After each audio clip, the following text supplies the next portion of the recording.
আমাদের সকলের একটাই প্রশ্ন, আমি 3 মাসে এতটা রোগা হলাম কি করে। আসলে সকালে আমি 7:30 থেকে 8টার মধ্যে ঘুম থেকে উঠে মেথি জিরে ভিজা জল খাই।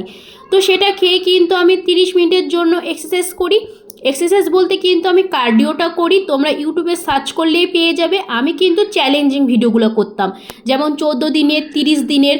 তো এক্সারসাইজ করে নেওয়ার পরে কিন্তু আমি সকালে জলখাবারটা বানিয়ে নিই। সকালে কিন্তু আমি সবসময় হালকা পাতলা খাবারই খাই, যেমন ওটসের চিলা, বেসনের চিলা, মুড়ি নয়তো দই চিড়া।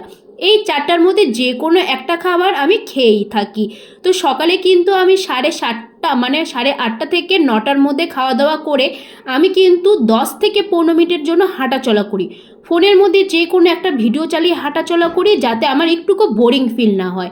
এরপরে কিন্তু আমি এখানে 2 লিটারের জলের বোতল শেষ করি। আমি সারাদিনে 2 লিটার করে 4 লিটার আমি জল খাই। এরপরে দুপুরে আসি। দুপুরে কিন্তু একটা ছোট থালার মধ্যে 2 হাতা ভাত, বেশ অনেকটা স্যালাড আর সবজি দিয়ে কিন্তু খাওয়া দাওয়া করি। আর রাতে বেশিরভাগ আমি রুটি নয়তো ডালিয়ার খিচুড়ি, ওটসের খিচুড়ি খেয়ে থাকি 8টার মধ্যেই।